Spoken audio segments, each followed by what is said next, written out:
Hello, and welcome back to Baby Elias's stories. We now return to Sleep No More, an Eve Duncan novel by Iris Johansen. Chapter 10. 17-mile drive. Very impressive, Eve murmured as she got out of the car and looked up at the house towering above the crashing surf. The house was English Tudor in design and resembled the castles Eve had seen in England. It would definitely have been more at home in English countryside. It would definitely have been more at home in the English countryside than on this lush California coast. What did you say you did for the owner? I didn't. Newell got out of the car. I was Mr. Dandridge's bodyguard and personal trainer. He was a great guy. We became good friends before we parted company. I don't remember any mention of him in your personnel record. My uncle furnished me with that dossier and set up background records. If I'd given the hospital an authentic history, it would have led back to him. He was gazing up at the house. God, I hope she's in there. And I hope she's still alive, Eve said grimly. Let's find out. You have the security code, right? Yes. He was moving toward the front door. I gave it to Beth. It was the only way she could get into the... He stopped, and his gaze shifted to Eve's face. I didn't tell you I had the code.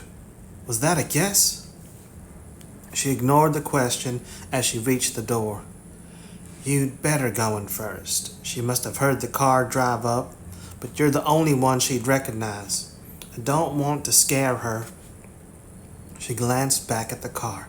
Joe had gotten out of the car, but was standing there, his head lifted as he gazed around the courtyard. Joe? Go ahead. If the alarm is still set, it's probably safe enough inside. These mansions on the strip have state-of-the-art security. You have your gun? She nodded. In my bag. Why aren't you coming? I want to take a look around the property. Even if Drogan isn't inside, it doesn't mean he's not stalking out here. Call me if there's a problem. He started down the steps that led to the beach. It shouldn't take me more than 10 or 15 minutes. Newell watched him as he disappeared. Smart, he said, and careful. Always. Eve could feel the tension grip her as she watched Newell try the door, then punch in the security code. In a few minutes, she'd be face to face with Beth Avery. Relax. She was just a stranger. It shouldn't matter this much. It did matter. It was locked. That's a good sign. Newell swung open the door and went into the foyer. Beth! No answer. Newell muttered a curse. She might have gone on the run if she knew that Drogan was after her. He could have called and scared her. Hell, that would be the best scenario. Beth!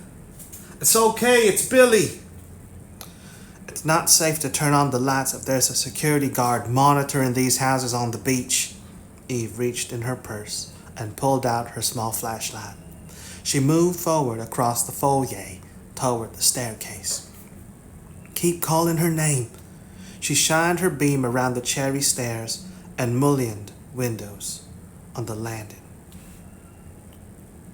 I'm going upstairs. No, you aren't. Stay right where you are. The woman who had spoken was coming down the hall toward them. Billy, that means you too. She had a gun. The beam of Eve's flashlight fell on the Luger the woman was holding before her with both hands. Eve froze. Beth? Newell took a step toward her. Don't be scared. It's me. Don't move. I don't want to hurt you, Billy, but I will if I have to do it to save myself. You told me that over and over, didn't you? Save yourself. Your hands are shaking on that gun. You're just as likely to shoot yourself. No, I won't. When I first saw that gun case in the library, I knew that I might have to break into it if it became necessary. I found some books in the library on the gun usage and studied them. Her voice was quivering. Remember? You told me I had to learn to teach myself. I didn't take much studying to learn how to take off a safety and pull the trigger. She took another step closer. But I don't want to pull the trigger, Billy. I don't want to hurt you. Tell me why you're here. For God's sake, I want to help you. Why else would I be here? I don't know. I do know you told me not to trust you either.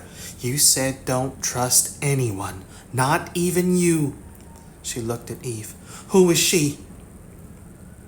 Eve Duncan. She wants to help you. I want to help you, Beth. He said you were dead. Who? It was that man who had the hypodermic needle. He called me using your phone. And he said he was the police and that you were dead, stabbed to death. But I recognized his voice. It was the man who tried to kill me in the hospital room. He wasn't the police. I hung up. Then why in God's name didn't you run like hell? Newell asked roughly. There are ways that you could be tracked once you answered that call. You shouldn't have taken the chance of staying here. I was hoping that he'd lied, that you were still alive. I knew if he hadn't killed you, that you might come to help me, so I broke into the gun case and waited, and then pulled the gun on me. I'm afraid, Billy. I have to take care of myself. What if that murderer made you come here? How did he get your phone? His name is Drogan, and he took it. How? Eve had enough. They had to break through this wall of fear and suspicion. Show her, Newell. She took his arm and pulled him to stand before Beth. She jerked open his shirt and pulled it aside to reveal the bandages. That's how Drogan managed to take his phone. Do you want me to take off the bandages and let you see the wounds? That are not pretty. Drogan wanted to inflict the maximum amount of pain, but Newell didn't tell him anything about you. Drogan located you through the cell phone. Billy? Beth whispered. Her gaze was focused on the bandages, then lifted to the jagged stitches on his throat, where he'd torn off the bandages earlier. She flinched and reached out to touch the wound on the side of his neck. He hurt you? Yeah. Now will you put down the gun? I'll take it. Eve reached out and her hand closed on the barrel of the gun. Now let's talk reasonably, and her head snapped back as Beth's fist connected with her jaw. Pain. Darkness. Beth! Newell grabbed Beth and pulled her back. What the hell are you doing? Tell her to keep her hands off me.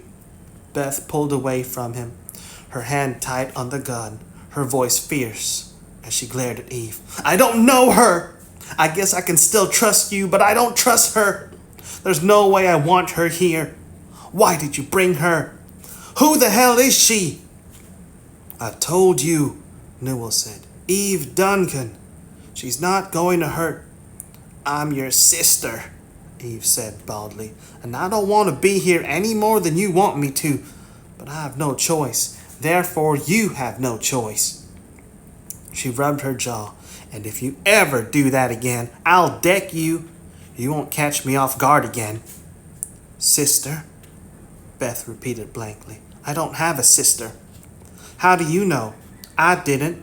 It appears that our relationship wasn't important to anyone in either of our lives. She turned away. Until now. Now take us someplace where it's safe to turn on a light without it being seen from outside. I'm sure you must have checked that out since you've been here. Which room? She didn't answer for a moment. The library.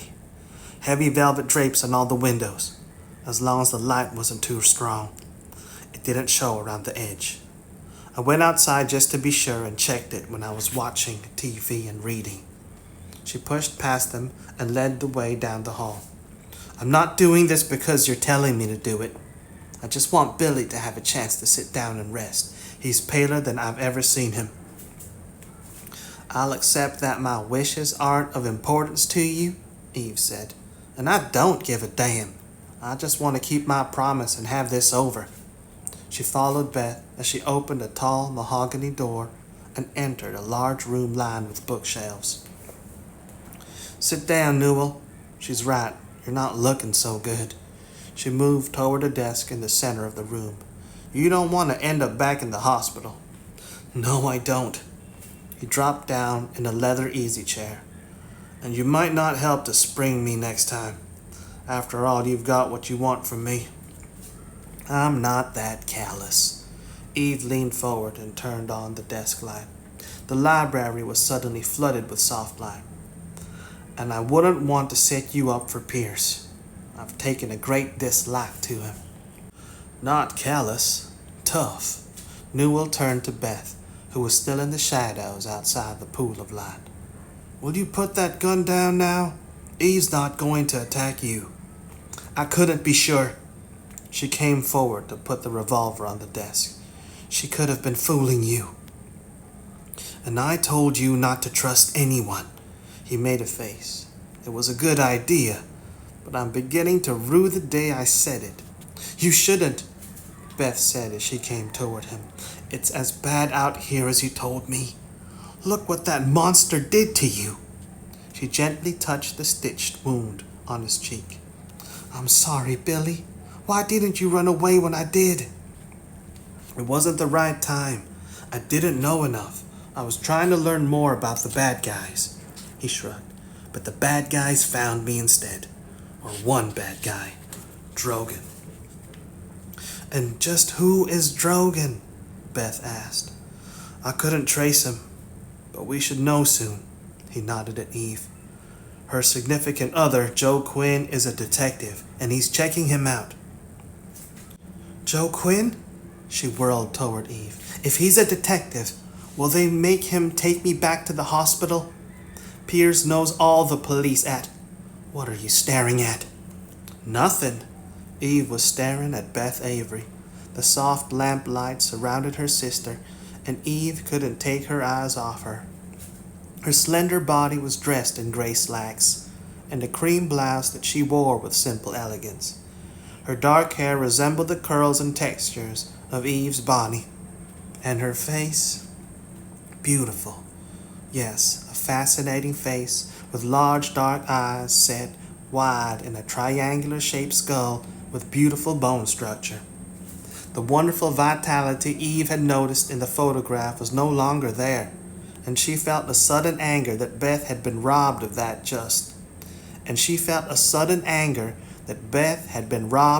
lust for life. Instead, there was a watchfulness. And Eve noticed something else. Beth was 2 years older than Eve, but she looked much younger. Her face was perfectly smooth and glowing, as if she were a child who had only just woken from a nap. No wrinkles or lines that were the usual signs of emotional or physical stress. Sleeping Beauty. The words popped into Eve's mind out of nowhere. The fairy tale of the princess who had pricked her finger and fallen asleep while the world went on without her. A garden of thorns had grown up around her castle to make sure that no one got close enough to wake her, to save her. You're not telling me the truth, Beth said curtly. I know when people lie to me. God knows those doctors and nurses did that enough. I can tell the difference. I'm not stupid because they had me on all those drugs. I don't think you're stupid. You want the truth? I was thinking you look very young, like Sleeping Beauty coming out from behind the wall of thorns. That's silly, she frowned. I don't belong in any fairy tale. I'm just trying to understand and survive. Newell gave a low whistle. I believe you've hit it, Eve. He touched the cut on his throat, right down to the sharp thorns. You can think what you wish, Eve told Beth. You asked me and I told you. Look in the mirror sometime and think about it. She took out her phone. Now I'm going to call Joe and tell him that you're safe and ask if he's noticed anything suspicious while he was reconnoitering the grounds. If you want to be useful, you can find a first aid kit in this place and rebandage any of Newell's cuts that need it. She didn't move. Joe Quinn? That detective Billy mentioned? He's here? Yes, and you're lucky that he is. His presence ups your safety quotient about 70%. She saw that Beth wasn't moving, and she was suddenly impatient. You can trust him, damn it. You can trust me. We're all here to help you. Are you? She looked Eve directly in the eye. Then why are you angry with me? Is it because I hit you when you tried to take my gun? I'd do it again. You don't care. You don't care anything about me. I didn't know you even existed. I don't like you, and I don't want you here. I'm not angry. But she was lying, Eve realized. There had been a smoldering resentment connected with Beth since the moment Sandra had told her about her. Resentment, pity, shock, curiosity had all been there, and now there was this deep frustration that she had to bury all those feelings and just find a way to rescue Sleeping Beauty. And added to that barrage of emotions, an instant antagonism between them had flared at their first encounter. To hell with it, she thought recklessly. She would be honest and direct and forget about pity. She would be honest and direct and forget about pity. It was the only way that she could deal with Beth Avery. She had an idea that Beth could take whatever she had to take. Maybe I am angry. I don't need a sister, and I don't want one with all the baggage you're bringing into my life. But I promised our mother that I'd make sure you're safe, and I'll do it. My mother? I don't know anything about her. I never wanted to know. They told me she gave me up when I was a baby. She didn't care about me then. Why should I believe she does now? She drew a deep breath. So you can call your Joe Quinn and get him to take you out of here. I don't need you. She turned to Newell. I'll be right back, Billy. There's a first aid kit in the kitchen. She turned on her heel and strode out of the library. She does need you, Newell said quietly. The cards are stacked against her. It has to be the Averys who gave the kill order. That's a hell of a lot of power for Beth to have to go up against. She can't even go to the police. Just the fact that she's been in a mental hospital all these years will make it difficult for anyone to believe her. She'd end up back in the hospital, and in a year or two, they'd find a way to kill her. I'm not going to leave her, she shrugged, even if she tells me to do it. It's not totally my fault, you know. It appears that she's taken a dislike to me. He smiled. I noticed. It's a little strange. I actually think it's healthy. I've never seen her react like that. I've never seen her react like that toward anyone. She's always been sweet and docile.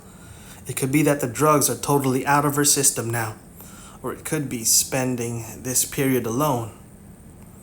She's had time to think, and her personality is beginning to assert itself. Or it could be natural antipathy. She reached up and gingerly touched her jaw. For any reason you choose to call it, her personality is definitely present and accounted for. She turned away and dialed Joe. Everything is fine here. Drogan was in contact with Beth, but he hasn't shown up here. Anything suspicious out there? No. How was Beth Avery taking all this? Not tamely. Scared. But she's no timid rabbit. Do I detect an edge? Probably, but I'm trying to work through it. Are you ready to come in? I'll unlock the front door. Not yet. I'll call you. I'm going to drive back the way we came and check to make sure we weren't followed. I didn't see anyone tailing us on the freeway. Neither did I. But Newell said Drogan was a professional who knew what he was doing. He might have been good enough so that we wouldn't have been able to notice him. It won't hurt to take a little time to be sure. He hung up. Okay? Newell asked as she hung up her cell. She nodded as she turned back to face him. He's going to backtrack in case we were followed. He'll call me. Smart move. He leaned warily back in the chair. Thorough. That's Joe. She gazed thoughtfully at him. You look like you're ready to pass out. I've been worse. He smiled slightly. But if I do pass out, you've got to promise that you'll take care of Beth for me. I promised Uncle Hermie that she'd come out of this okay. Is that the only reason? No. I like her. He chuckled. And I've no ambition to be the prince who battles through the thorns to save her. Yet you already have. Yeah, I guess so. He tilted his head. But I feel more like she's my sister. I'd do it for a sister. Would you? She didn't answer. She said that she didn't know anything about her mother. But your uncle told you about Sandra. You didn't mention it to Beth? He shook his head. You have no idea how little time we had for small talk. Hardly small talk, Eve said dryly. It was for me. Everything I did, everything I said, was aimed at getting her off the drugs. Clearing her mind so that she didn't stay in that damn fog they tried to keep blowing around her. It was all present and a little future, no past. You weren't important. I'm still not, but Sandra wouldn't agree. She thought of something else. Beth calls you Billy. William is your middle name? And no one at the hospital would recognize it if she mumbled something by mistake during the time we were hiding those pills in the mattress. It protected both of us when she was still heavy into the sedatives. You thought of everything. She owes you a great deal, Newell. Does she realize that? Of course I do. Beth was standing in the doorway with a bowl of water and a first aid kit in her hands. Why shouldn't I? I'm not on those drugs any longer. I can think, I can feel. Stop talking about me as if I was that woman at Sea Haven. I'm not that person any longer. She came forward and set the bowl of water on the table beside Newell's chair. I won't be her. Shh, Newell smiled at her. You protest too much. Of course, you're not her. I was just telling Eve how much you changed. You were? Her expression cleared, and she suddenly smiled. I thought that I was learning and changing in the past few days, but it's hard to know when there's no one around that you trust to ask if it's true. She dipped a cloth into the water. Now be quiet. I'll clean up these stitches and rebandage you. I could do it, Eve offered. Why? Because you think I can't? Beth was carefully cleaning the blood from around the stitches. I took a first aid course when I was competing at a ski competition in Switzerland before they took me to the hospital. And you still remember? Eve asked. I didn't. It was only a blur, but it's all been coming back to me for the past few days. Just bits and pieces. But the memories are as sharp as if it were yesterday. She dried the wound, then carefully rebandaged it. This was nothing. I remember CPR lessons and laughing at... She broke off and stepped back. I remember laughing a lot. Then it stopped. Do you remember a Dr. Hans Gelber? Newell asked.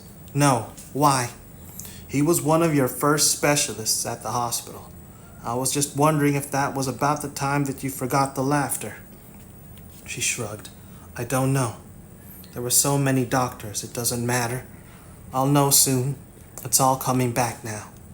You're wrong. I believe it may matter very much, Eve said slowly. I wasn't talking to you. Beth glanced at her. And you're looking angry again. I am angry, but not at you. I remember laughing a lot, and then it stopped. Eve was finding those words incredibly moving. Her own life had not been filled with laughter. But her laughter had not been smothered by some doctor who had been ordered to destroy memories, and with it, a woman's laughter. And I think that we should hurry the process along and track down that doctor Newell mentioned. Joe slowed down to a crawl as he passed the long driveway of the estate next door to the Dandridge two-door. It was dark, and there were several turns on the way up the hill. A good place to pull off and avoid possible scrutiny, and yet be able to keep everything around him under surveillance. "Are you up there, Drogan?" If they'd been followed by Drogan, he could have pulled off at any of 10 houses along this stretch. There was no proof that they had been followed. No proof, but a nagging hunch that wouldn't go away. Joe believed in hunches.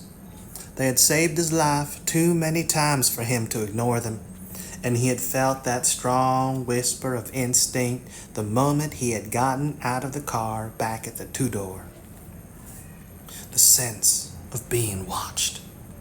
He had thought it might be Drogan somewhere on the grounds, but that hadn't panned out. So he had decided to explore the road behind him. Nothing, or nothing he could see. He turned around and headed back toward the two-door. He didn't like the idea of not being with Eve when he knew that bastard was somewhere around. He'd come back later on foot and scour the neighborhood. He dialed Eve. "No luck. I'm on my way." He hung up, and his gaze once more traveled down the street of luxurious homes. "But I know you're out there, Drogan. You can't hide from me for long. I'll find you." Joe's on his way back. Eve hung up the phone and turned to Beth. "Newell doesn't look too good. Do you have any coffee in this place?" "In the kitchen." Beth headed for the door. "I'll get it." "I'll go with you," she said over her shoulder to Newell. "Stay where you are and rest. We'll be right back." "I'm not moving." Newell closed his eyes. "It's been a rough night. I deserve to relax." "Yes, you do," Beth said soberly. "I'm so sorry, Billy." "No problem." He didn't open his eyes. "A little caffeine and I'll be fine." "Right away," Eve said as she followed Beth out of the room and down the hall. "I assume we can't turn on the kitchen lights?" "No, but I always get the coffee maker ready so I can have it in the evening." Moonlight was streaming into the kitchen from a huge window over the sink. Eve could see Beth hit the button on the coffee maker and moved from the sink to the bronze thermal carafe sitting on the granite counter. Caffeine is an essential for quality living for Joe and me. I suppose Newell is the same. I didn't like coffee at first, but I found it gave me a little zing and kept me awake while I was studying here. They never gave it to me at the hospital. I only drank water and Gatorade before they took me there. No, Pierce had probably not wanted to mix caffeine with her drug regimen, Eve thought bitterly. "I guess you were too young to develop an addiction to coffee. I keep forgetting that you were only a teenager when you had your accident." She paused. "What were you studying here?" "Everything. Billy told me to catch up and learn how the world works these days." She made a face. "I don't like it very much. Maybe I didn't notice all the corruption and bad stuff that was going on when I was growing up, but it seems as if it must be worse now. Or maybe just more publicized. Media is all around us. And computers. I was surprised how easy it was to work the one in the library," she added. "Facebook. It's very intimate. Only if you want it that way. Your choice. It can get in your way. It interferes with my work, so I usually ignore it." "What is your work?" "I'm a forensic sculptor." "What's that?" "I reconstruct skulls." "You're not really interested in what I do, are you?" "I suppose not." She took the coffee and poured it back into the carafe. "Or if I am, it's not because it has anything to do with you. I'm just curious. I'm curious about everything. At first, I was only doing what Billy told me to do. But the more I learned, the more I wanted to learn. It was like being drunk. If you know how that feels, you must have been drinking more than water and Gatorade when you were a teenager. I went to parties." She frowned. "I had a friend." She laughed a lot. She was silent, then shook her head. I can't remember her name. I'm sure it will come back to you, Eve said gently. No, you're not sure. How could you be sure when I'm not? But I think it will. I hope it will. She took down cups from the cabinet. It makes me angry that I can't remember everything. I feel cheated. She glanced at Eve.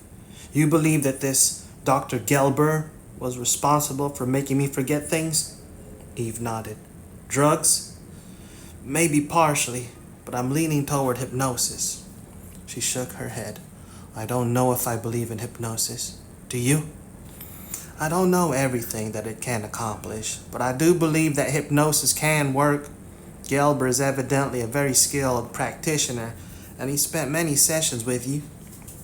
Then wouldn't I remember him? She shook her head. Not if he didn't want me to, right? But why wouldn't he? And why would he want me to forget everything before I came to the hospital? The reason on the chart was removal of psychological trauma. Billy says that I was injured in a ski accident.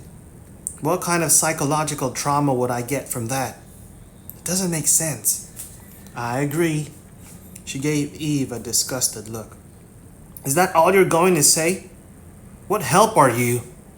You said you didn't want my help. I don't, but you might as well be useful if you're going to stick around for a while. I'll keep that in mind, she added quietly.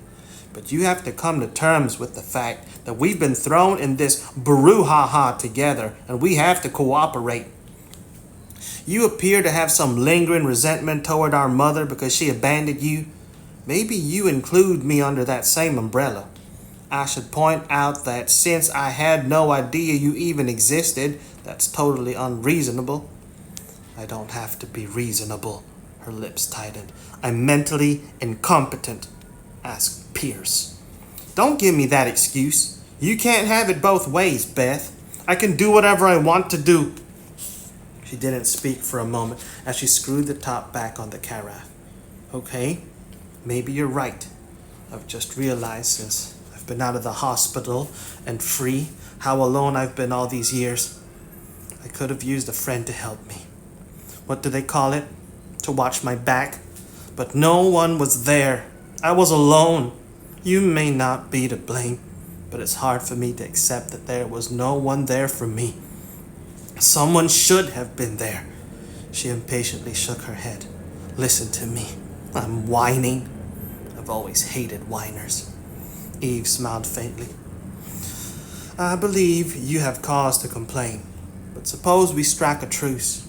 We both have a motive to get you out of this mess. Let's work our way through it. Then I'll go away and won't bother you again. I guess that would be okay. She picked up the carafe and turned toward the door. Then she turned back and gazed at Eve. But what if I don't want you to go away then? Eve blinked. What? Never mind. That just came out. I don't know why. Her lips twisted. It's probably my lack of reason again.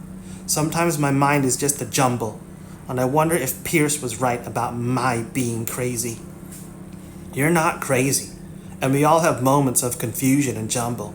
Don't you remember that from the time before your accident? I don't remember much about my thought processes. I don't remember much of anything, except that I was happy most of the time, and that I always wanted to be first at everything. Competitiveness isn't bad. It can be very healthy. And evidently you were pretty good at everything you did. You bet I was. She started for the door. But that's in the past. I mustn't think of that now. Why not? Why turn your back? Because it's not healthy to... She broke off. It seems as if I've heard that before. You might have heard it. Post-hypnotic suggestion? Maybe. Or just something else that doesn't make sense? She added fiercely. But it doesn't make sense for anyone to try to kill me either. Or to try to kill Billy. It shouldn't have happened. It wasn't right. And if you want to help me, I'll let you do it. She strode down the hall toward the library. Why not? Eve heard her talking to Newell as she followed her down the hall. Beth was such a combination of passion, bewilderment, and suppressed anger that it was like being next to a lightning rod during a thunderstorm. You never knew which strike was going to hit, but you were sure that one of them would. In that short conversation, Eve had learned a great deal about Beth. She had expected her to be vulnerable and weak, and she was neither. There was a fragility that was balanced by strength and intelligence. Though a few of her impulsive remarks might have been spoken by the teenager she had been before her normal life was cut short, that was to be expected. She'd had no mature experiences to hone away the rough edges and teach her discretion and diplomacy. Not a bad thing, Eve thought ruefully. Discretion and diplomacy were only armor, and she'd be able to get to know Beth much faster if she didn't have them to hide behind. And why did she want to get to know her? A truce would surely not require it. It didn't matter. No matter what resentments and complexities made up their fledgling relationship, Eve knew that she was going to be driven to explore the person who Beth had been before and after Pierce had gotten his hands on her. Her phone rang. Joe. I'm parking the car down the street so it won't be noticed. It will take me a few minutes to get to the front door. I'll be waiting there to unlock the door and turn off the alarm. She hung up and turned to see Beth standing in the library doorway. It's only Joe. He's on his way here. Beth followed her down the hall toward the front door. Billy called him your significant other. That means you're not married, right? That's right. But you sleep together and have sex? That's right, too. But it's considered rude to describe exactly the nature of an intimate relationship. I didn't describe it exactly. If I had, it would have been pornographic, wouldn't it? She stopped at the door and punched in the security code on the panel beside it. And I didn't mean to be rude. I was just curious. You didn't offend me. She opened the front door. I was just telling you what most people might think. You said that Billy told you that you had to catch up with what was going on in the world today. For God's sakes, it's not as if I don't know about sex before the accident. After all, I wasn't in a convent. I was just unfamiliar with the term and wanted to be sure that I had gotten it right. Eve's gaze narrowed on her face. And perhaps you wanted me to be a little uncomfortable? Maybe. She met her gaze. And maybe I was jealous. What? Sex. I've never gone to bed with anyone. I was always into sports, and I never even dated. I thought there was plenty of time, but there wasn't, was there? Another important element of life that Beth had missed, Eve thought. Not for the girl you were, but it's not as if you can't make it up. Sex isn't only for the very young, she grinned. If it were, I'd be feeling pretty damn cheated myself. You like it? Eve caught sight of Joe, who had entered the far courtyard and was walking toward the house. Oh yes, I like it very much indeed. I can see that you do. Beth's gaze was focused on Eve's face before it shifted to Joe. He's very good looking. No, he's just, I don't know, but I can see why you'd want to have sex with him. I'm glad that you approve of my choice, Eve said dryly. Not that it matters. Would you mind if I had sex with him? Eve's eyes widened with shock. I beg your pardon? You would mind, she shrugged. I just thought that it might be okay. I think I'd like it with him too. From what I've been watching on TV, people seem to be having sex with everyone these days, and no one seems too bothered about it. You've been watching the wrong programs. There is such a thing as fidelity, Beth. Forget it. It was just a thought. Sex is probably going to be awkward for me at first, and I didn't want to embarrass myself with a man I cared about. I thought I'd get it out of the way. Not with Joe, Eve said firmly. And I'd think you'd be thinking about how to keep alive instead of your first roll in the hay. I'm going to stay alive, but I can't close everything else away from me. Her voice vibrated with intensity. You don't understand. Just staying alive isn't enough. I want to live. I want to drain the cup. I want to feel and know.